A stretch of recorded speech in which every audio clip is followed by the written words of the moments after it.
Get in, nerds. We are playing Burden of Command. We are here in Strasbourg on November 27th, 1944. I'm just going to read this one again before we get started here.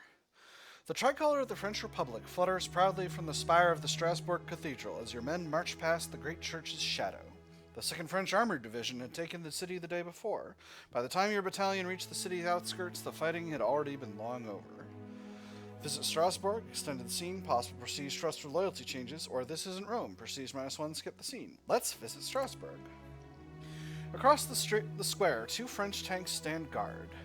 Men sit perched atop the turrets, filling the open space with their voices as they sing a dirge-like song and gaze at the flag atop the cathedral spire, restored to its proper place after 4 years of occupation. To the French, Strasbourg is more than just a city. It is a symbol, one of the last occupied cities left in France.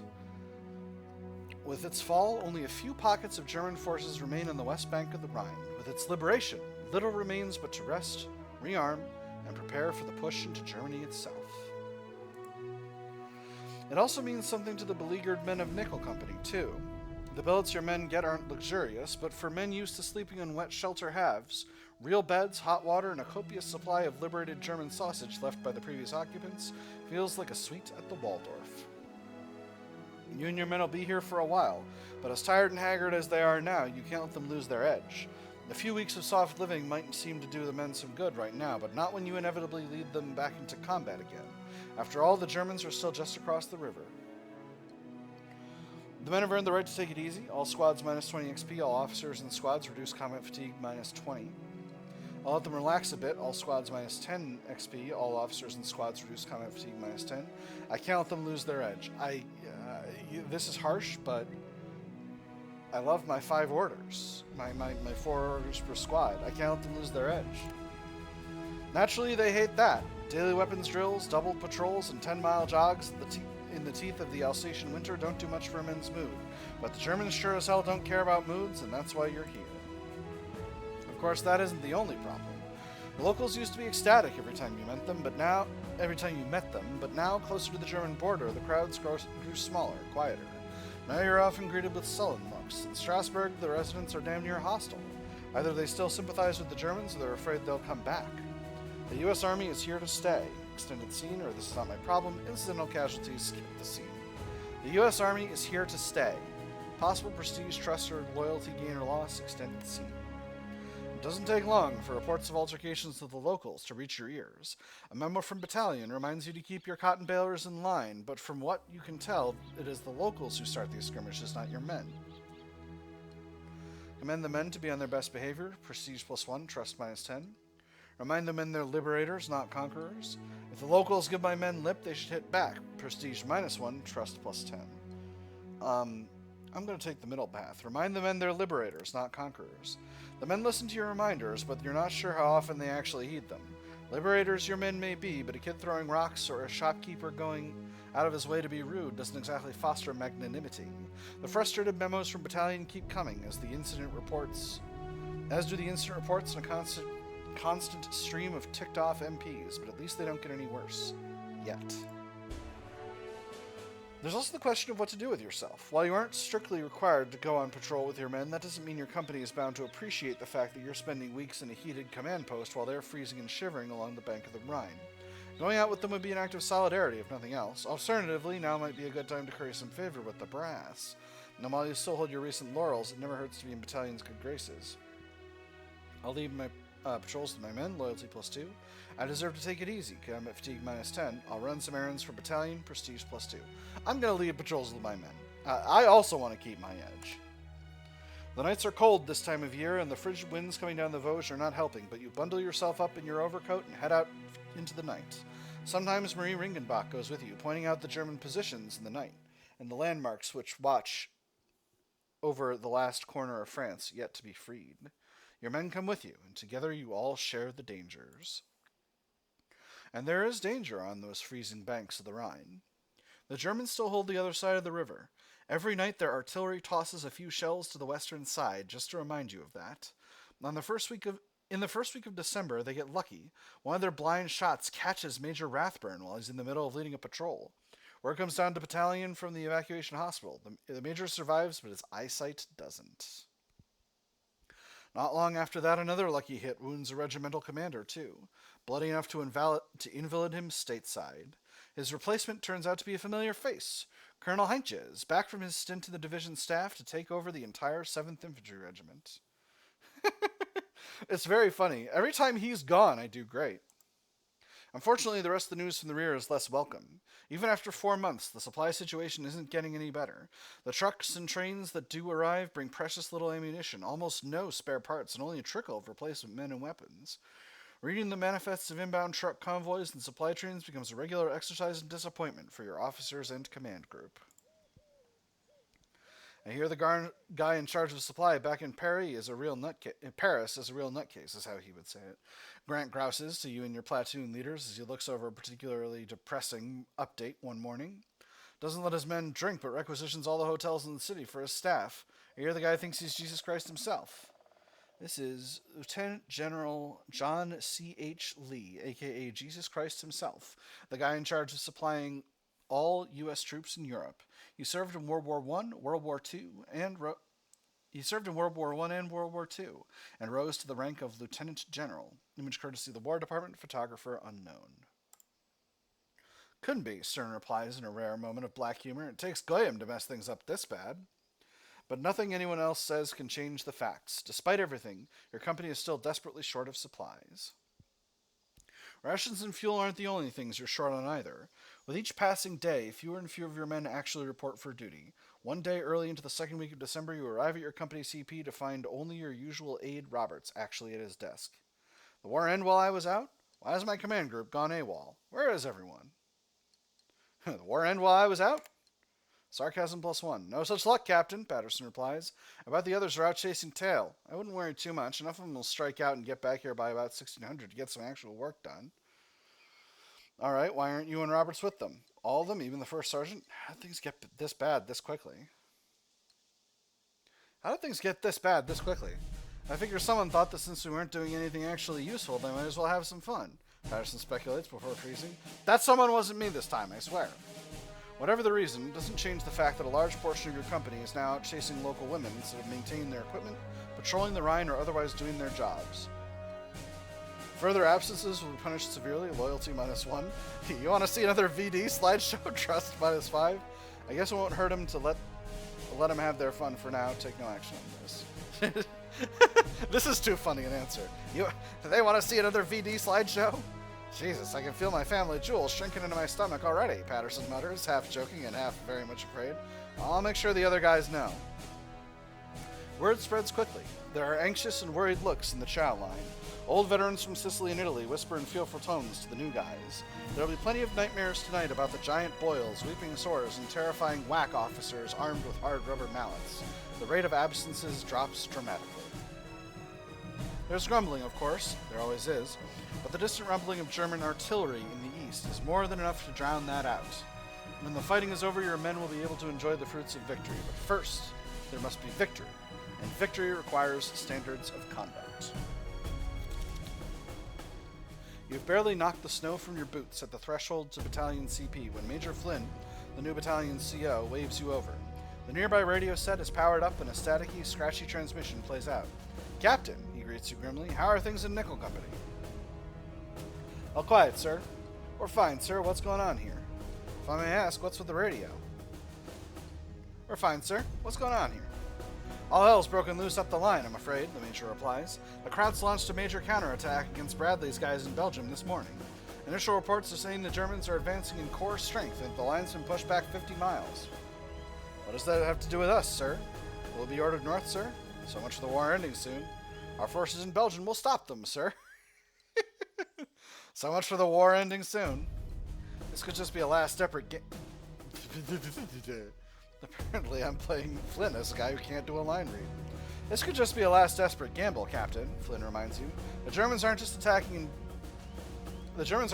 in Belgium, they're pushing all over the line.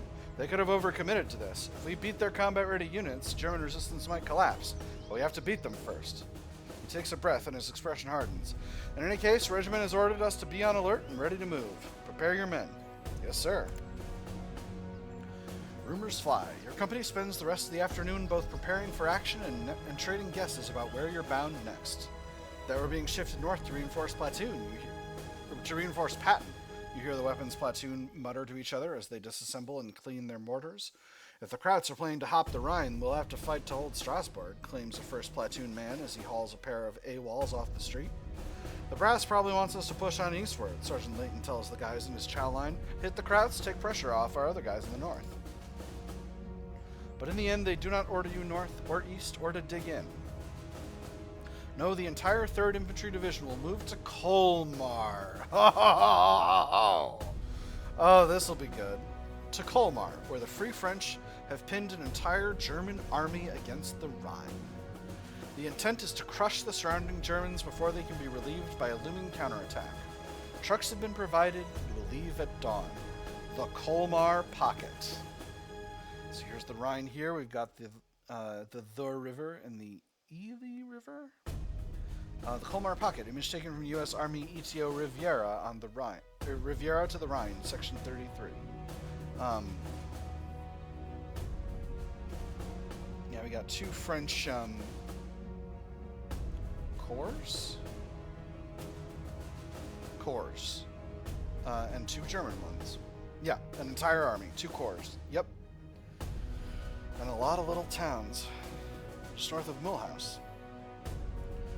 Leave at dawn. Colmar Pocket is a famous battle, so I recognize it. I don't remember exactly how it went, but I guess we're about to find out in way more detail than I ever asked for. Got a problem, Captain, Grant says as he and Sergeant Washington approach. Both men have mud on their boots. We were checking over the fuel supply for the trucks and we don't have enough. If the radios were flat and the truck's empty, we'd get about 140 gallons, Sergeant Washington explains. But the roads go through the mountains, there's ice on them, and we'll be at capacity or more. We need 180 gallons minimum, but they only gave us 150. 180 minimum? Can we pack the men in, use less trucks? Battalion doesn't have more gas? I guess walking's out of the question. Battalion doesn't have more gas? Tried that already, Grant replies. The quartermaster pretty much said he had all we were going to get and hinted that maybe we could leave some things behind. That or we should march the last 10 or 15 miles. Leave the mortars behind. Walk the last 15 miles, order the men to march the last leg of the journey. We just need 30 gallons of gas. Explore other alternatives. Oh, boy.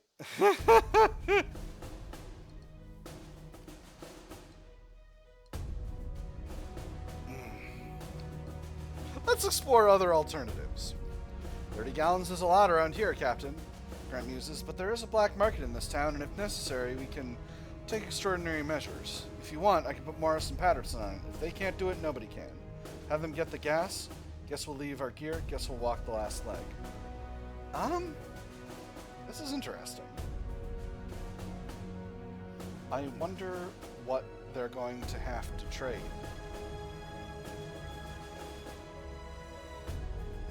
I definitely don't want to leave the mortars for a major pitched battle. That just seems like foolishness. Have them get the gas. Grant and Washington silently nod and turn and then depart. Soon enough, a jeep sputters to life in the distance. Even over the buzz of the engine and the howl of wind, you can hear Morris and Patterson wisecracking to each other as they swerve out into the street and disappear into the blizzard.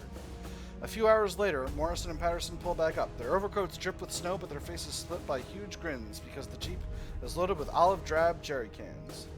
That's not just 30 gallons. Where'd they find it? Inspect the goods. That's not just 30 gallons.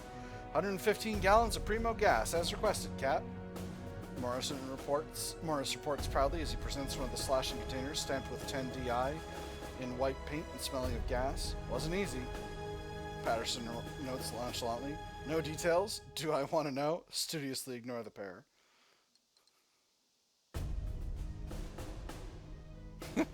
Do I want to know? Morris blinks innocently. Patterson whispers idly to himself. That's enough to get us where we need to go, Captain, Grant notes quietly as if confiding a secret, but we might want to use these first and leave the cans by the side of the road afterwards. Where did these come from? Tell me you didn't steal these. Great. Get those trucks fueled up. I sent them to do the thing. I'm not going to tell me you didn't steal these, because that's silliness. Grant, get those trucks fueled up. The next few hours are a blur as your company loads their gear onto the trucks. For once, things go smoothly. Then Private Roberts steps in from the cold. Fresh snow follows him. Captain, there's a French officer outside, he announces. He announced that he's looking for some gas that just went missing. Do you tell him to blow it out his ass? Tell him we're busy. Stall him. Sigh. Oh man, this is silliness.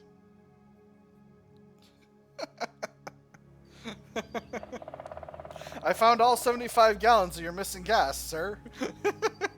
is the cunning approach. Stall him. Verbosity -1. He said he could file charges against me if I did, Robert says. He says that if he can't find answers, I'll have to answer to his division commander, General Bilot. Jack, you know this general? Right, then bring him in. You know about this general? Ask Grant about General Bilot. Pierre Bilot, the Butcher of Stun, Grant replies grimly. Rumor is that when he was captain in 1940, he and his men wiped out an entire panzer company with just one tank. He broke out of a Kraut POW camp after France rolled over and joined the Free French in North Africa. His tanks are the first ones into Paris. De Gaulle likes him. Leclerc likes him. If Bilot gets involved, well, we better bring in the staff officer then. I could have done it without talking, but then I wouldn't be as verbose. The French officer who steps through the CP doorway is a slim, diminutive man with a pencil mustache, captain's bars, and a battered pre-war kepi. Captain, I understand the lateness of this interruption. He says as he removes his kepi and absently strikes the snow off the brim. His accent is more Harrow than Paris. I have the pleasure to be Capitaine Daubin of the 10e Division d'Infanterie, the 10th Infantry Division. The 10 DI? Here? He's about to ask about those jerry cans. Oh no, these are verbal. He's about to ask after those jerry cans. Your spine stiffens, but the French officer doesn't appear to notice. Instead, he finishes cleaning his kepi and, satisfied, turns to you in full. Several hours ago, a substantial quantity of gasoline was stolen from our division, Daubin says, and gently closes the office door. Such theft is a major concern, especially now. I've been assigned to investigate and find the culprits. Might I ask if you've heard or seen anything regarding this crime? I haven't heard a thing, Captain. Get Morris and Patterson in here. They could be arrested for theft. We discovered empty jerry can.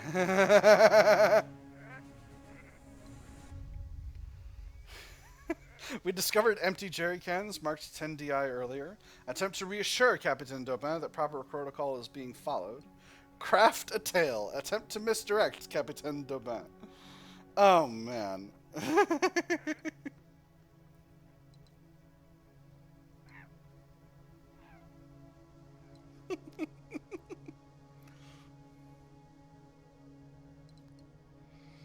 Attempt to assure him that proper protocol is being followed. I don't know what that means.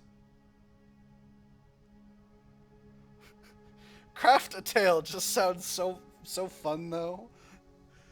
I've got maxed out cunning. The temptation is so strong.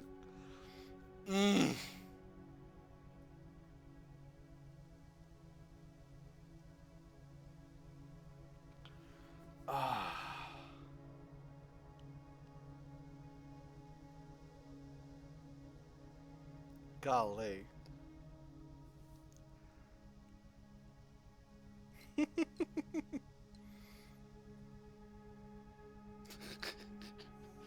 Oh, I love the amount of chicanery in this game.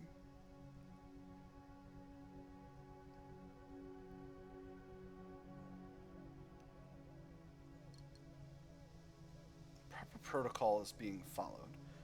I'm not sure what that means.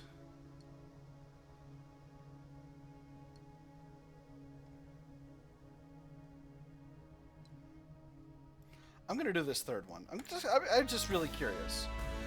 We should like very much to be involved in any inquiry, Daubin replies. You oblige, with requests to participate in an inquiry to be filed at the battalion and regimental levels, a notice of cooperation with the military police, requests for an official translator, and half a dozen other forms you never really thought to need. He even thanks you for your cooperation before he sets his kepi back atop his head and heads back out into the cold. By the time the forms are filled out and processed, Nickel Company will be long gone. Hey, success! Cunning adapts! You handled that pretty well, Captain, Grant observes as the French captain disappears back into the cold night. I just hope he doesn't come back, find us gone, put two and two together, and realize we've given him the runaround. Well, Daubin could try and catch me. There are more important matters waiting. I like these odds better. He could try and catch me. Frickin' Officer Bugs Bunny up in here. Your trucks are loaded and ready to go by 0200. Your men try to catch the dregs of sleep. Grant goes out in search of a few stragglers. As the first rays of the sun begin to poke over the eastern horizon, the trucks rumble to life. Your weary men load up, and company begins the long, cold trip back towards combat. Winter came. December 1944, still France. You wake to the crack of rifle rounds. Groggily, you paw yourself out of your dugout, carbine in hand, and shove a full magazine into place as you stumble into the freezing oblivion outside.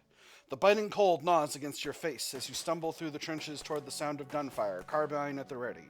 When you and Nickel Company turned up a week ago, rested and ready from your weeks in Strasbourg, the exhausted guys from the 36th warned you that the woods were crawling with German infiltrators attacking day and night, ready to use every dirty trick they could to stain the snow red with American blood.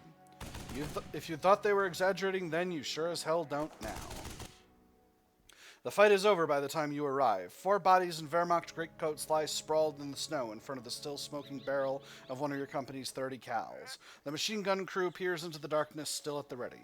Next to them, First Sergeant Grant and First Platoon's combat medic crouch over the fallen form of a third man, whispering quietly to each other, puffs of steam escaping from their mouths and disappearing into the pitch-black sky. When Grant spots you, he scrambles your way. Casualties +1. Brutal. More crowds coming out of the goddamn trees, Captain, says your First Sergeant reports. I got here with the doc just as it ended. What happened, First Sergeant? How many did we lose? It's the 4th time this week. What happened, First Sergeant? A team of crowd infantry hit us from behind, Grant replies. It might have gotten close enough to do some damage if it weren't for that kid. You nods toward the fallen man on the side. He held them off with his rifle until the 30 cal crew could swing around. He leans in closer. His voice drops until he's just above a whisper. Listen, the kid took 2 rounds to the gut. Doc says he's not going to last. We can make him more comfortable, but get his buddies. I better talk to him. Stay with the wounded man, chance of gaining combat fatigue and trust. Or our dead can wait, track the Germans. Pursue the Germans, chance of gaining prestige and losing trust.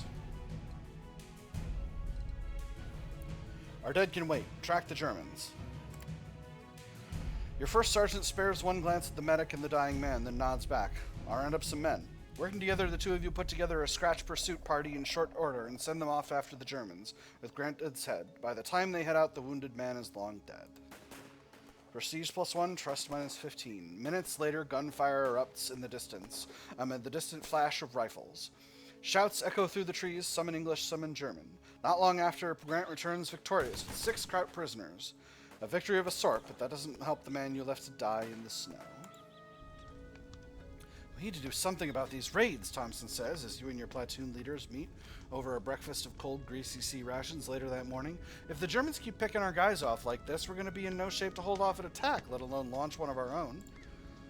I doubt the force we are dealing with is much larger than a single platoon, Mara muses, split into single squads of 5 to 8 men under the command of particularly aggressive NCOs. There'll be a machine gun, of course, as they could do a great deal of damage unless they're stopped by aggressive patrolling of our own. Not everyone agrees. Some suggest staying put, but heightening the level of alert and assigning more sentries, letting the Germans come to you instead of wasting time and effort on possibly fruitless patrolling. It occurs to me that we have certain other forces at our disposal, Dearborn adds. The FFI must be active in this area. Somewhere. They know the ground, they have weapons, and they have every reason to fight the Germans more distasteful... to find the Germans more distasteful than we do. Perhaps if we were to contact Madame Ringenbach, we might be able to take the advantage of that and let the Germans be the ones to look over their shoulders for once. Your officers keep going. None of them convince the others their way is the best. As the semi-edible contents of your abandoned mess tins begin to freeze, it becomes clear you'll have to settle this yourself. I want counter patrols. We need to take the initiative. I'll talk to the FFI, see if they can help. We'll take precautions, let the enemy come to us.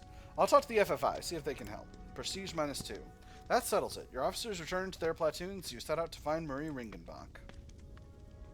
You find Marie and a few of her FFI compatriots in a farmhouse a few miles behind the line. Over a cup of wine and a single candle, you describe what you've planned for the Jerrys. Her brow furrows as you finish up. The weather's not exactly suited for excursions in the woods, Captain, and the local cells are thin on the ground, especially this close to Germany. She says, and then gives a Gallic shrug, but this is our country, and we will not fight, and if we will not fight in winter, then we cannot enjoy spring. Prestige -2. Battalion isn't happy about the arrangement. To Major Flynn, it's bad enough that you can't hold down your own sector. It's worse that you have to impose on your French allies for the sake of keeping the woods clear. Nonetheless, the local Mechizads aren't offering any protests. They pitch in eagerly enough, patrolling the forests of their home armed with a combination of hunting rifles, old French army weapons, and a handful of Garands and a German MG-34. God knows where they got that from. Some nights you hear the woods echo with the crack of rifles and the chatter of machine guns, but the German raids stop for good. January brings with it the full fury of the Alsatian winter. Men clear out their foxholes only to find them filled with snow an hour later. A fire made from frozen tree limbs becomes an exercise in futility whenever the wind cuts by. Morale sinks. The once pitiful stove in your CP becomes a beacon for hope for those lucky few suffering from trench foot or frostbite, and the subject of envious stares from those denied the warmth. Ask Battalion for more winter supplies. Prestige -2. Fewer men will become temporary casualties. My men need that stove more than I do. Fewer men will become casualties. Chance to acquire combat fatigue. My men will just have to tough it out. Company loses morale. Or it's time to ask a favor from a friend. Ask Rogers for help. Fewer men will become casualties. Chance of losing prestige. I can take some combat fatigue. My men need that stove more than I do. You let the men in your CP let out a collective groan when you tell them your plan to do with the stove. Soon they'll be suffering from the freezing weather too. But it's not the guys in your command post who need the heat the most. You have the stove to move to a dugout closer to the perimeter so that the men who have to stand on guard duty can heat themselves more easily, so they can dry off their socks and maybe even remember what warmth feels like. Trust +15, casualties +10. Some green replacements will be assigned. Ow! When the men realize you've given up your stove so that they can stay warmer on sentry duty, morale improves immediately. It's almost worth the constant shivers and the increasing desire for anything to warm you up, even if it's a Kraut flamethrower.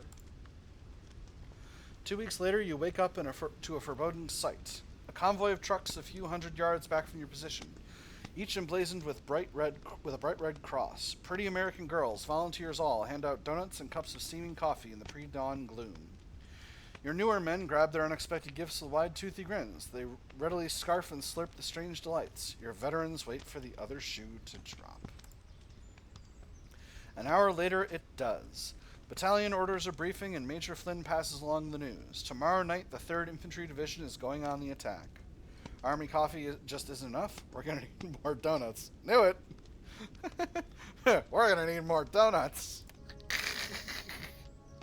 The operational plan is to push south with the aim of reducing the size of the Colmar pocket so that it can finally be fully enveloped and crushed. The 3 battalions of the 7th will advance on a broad front towards the city of Colmar itself. There's more. The enemy is outnumbered, outgunned, etc., etc. The attack starts off well enough. Clad in white plastic spook suits, your men move forward with only the occasional roadblock or sniper to slow things down. For a few hopeful hours, everyone begins to wonder if the Krauts have decided to pull back. Then the sun rises and the silence shatters as German mortars thump. Trees explode, rifles crack. This looks like a shot from like a reenactment or something. Spook suits kept us hidden in the snow, but they also made it hard to know where you'd been shot. Image courtesy of the National Archives. Oh no, pretty high resolution image, all things considered. Anyway. Bypass the mortars and push on, suffer light to heavy casualties. Silence those mortars with our own, suffer light casualties. Fall back and call for artillery, suffer light casualties, prestige -2. I don't want to lose my mortars! Fall back and call for artillery. Casualties +2, prestige -1. Some green replacements will be assigned.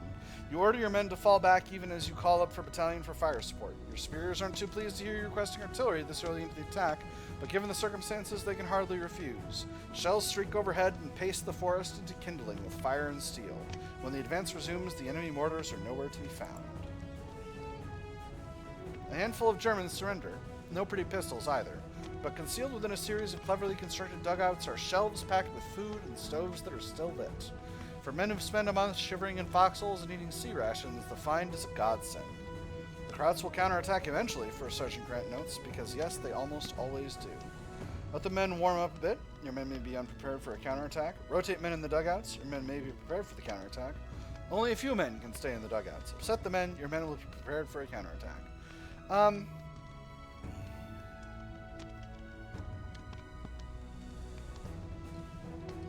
going to rotate men. Take a middle ground, and risk it for the biscuit. Literally, biscuits in this case. Your men might be cold and hungry, but the Germans don't care. You rotate one platoon into dugouts at a time. Those lucky few warm up and eat a hot meal while others shiver in snow-clogged trenches. Strangely, the Germans don't counterattack. Naturally, some of the men are rather more happy about this than others. Loyalty +1. Well, go me.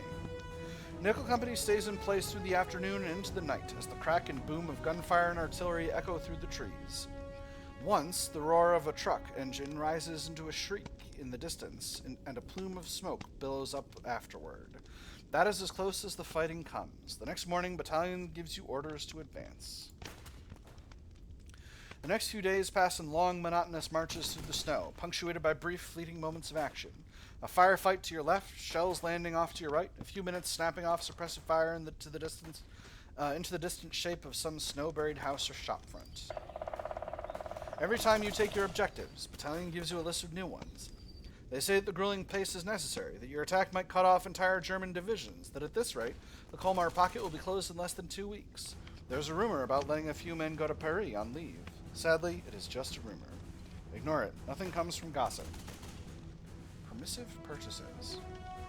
Interesting. I'm going to keep the bottom thing up for a little bit and then leave it off. Feel free to read this if you want. You can go ahead and pause the episode. Ignore it. Nothing comes from gossip.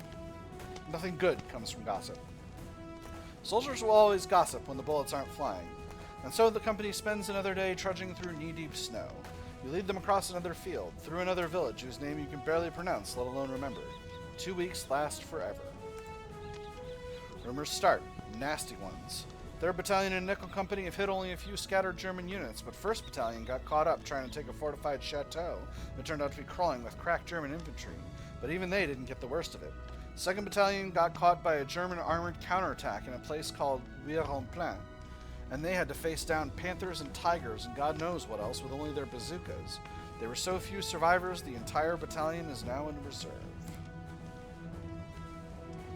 Company casualties +1. Some green replacements will be assigned. Your outfit never sees a German tank, but it bleeds all the same. Every skirmish and every firefight exacts a familiar price.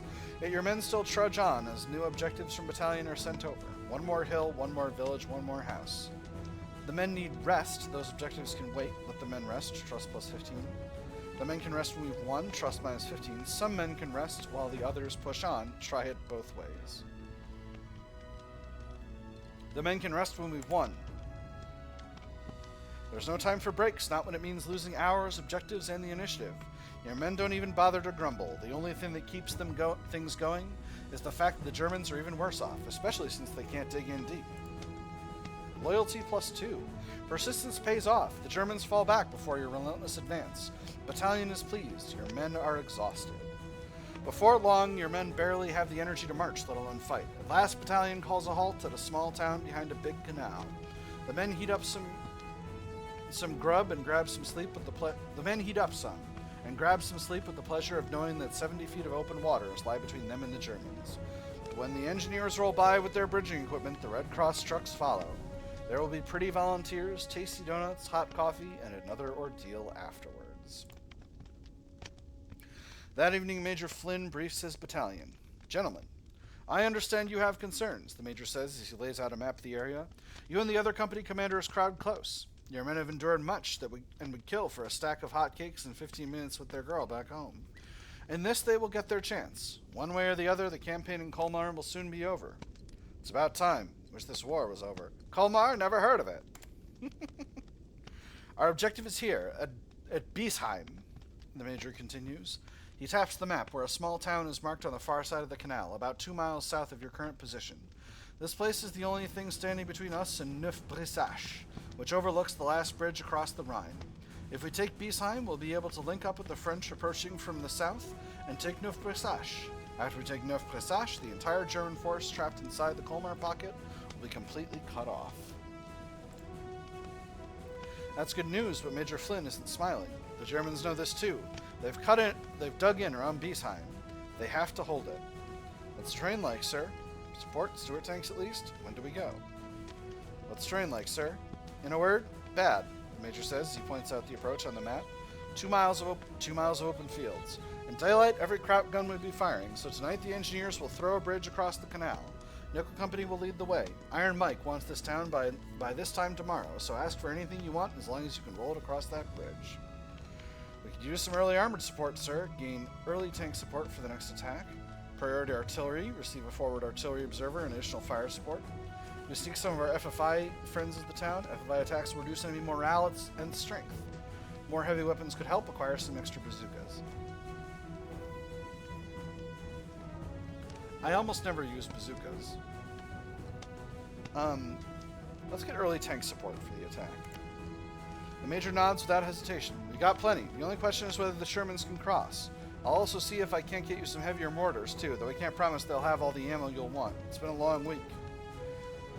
Major Flynn moves on and gives the other company commanders a quick rundown of their own responsibilities in the attack and fielding other questions. After time, it becomes clear how the attack should develop, if surprise can be had. I just want to get this over with. Move fast, use surprise.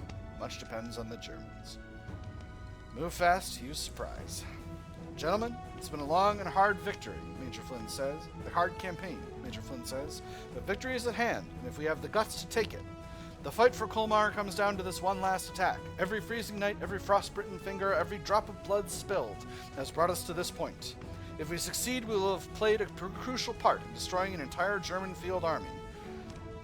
We'll have all but kicked the enemy out of France for good, but if we fail, it will all have been in vain. The Major's gaze sweeps across the room. I also want you and the men of your companies to know that it has been an honor to command each and every one of you through these past few weeks. I could not have asked for better. Dismissed, and Godspeed. A platoon of tanks led by a scout tank arrives an hour after midnight, just as the engineers are completing the final touches to the bridge over the canal. The four steel beasts edge into a column. Their drivers steer tentatively amid the moonlit darkness. Not long after, a truck rumbles up the road with several 81mm mortars and crew stuffed in back. Major Flynn's promised fire support. An ammo carrier should be up soon. Should. The men are up and fed, Captain, Grant reports as he steps in beside you. We're ready to go just as soon as that bridge is. As if on cue, the last of the engineers clear the now completed span of the Bailey Bridge and head back to the rear. One of them gives you a thumbs up as he passes. Thumbs up right back at him. Yep, he's not getting shot at today. Thumbs up right back at him.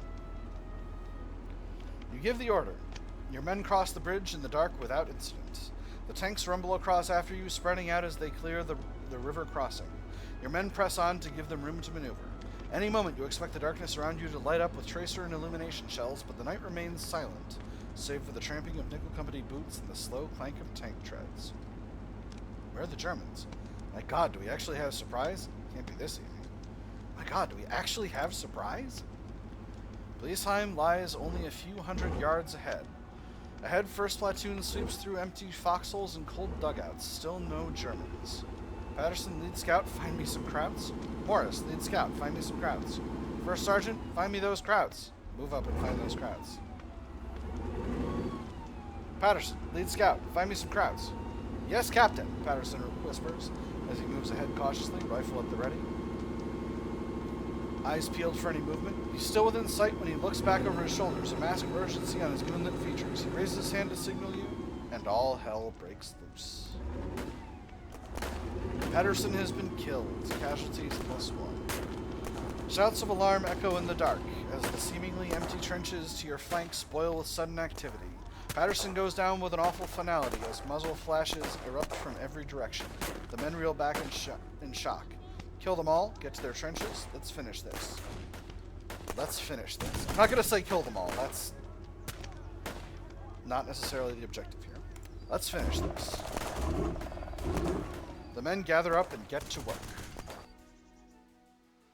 Alright, so, tanks. This will be interesting. Wow, okay, here's Germans. We've met the Germans. Tanks. So, Deep Winter War. Many veterans have been replaced by green soldiers. Okay, so we lost a bunch of experience regardless, which sucks, but it is what it is. So, got some empty ditches, some fields. And then here's the town. We've got 6 objectives, and they're all way back there. Mission victory conditions. We need 2 objectives for a minor defeat, 3 for a draw, 4 for a minor victory, and 6 for a major victory. All right. We are all spread out, and none of us is in a great position to win any battles. So this will be a tough one. I will. It's going to be a real one. It's going to be a real one for sure. That having been said, that is all the time we've got for this episode, my nerds. I have had fun. I hope you all have had fun, and I will see you on the other side.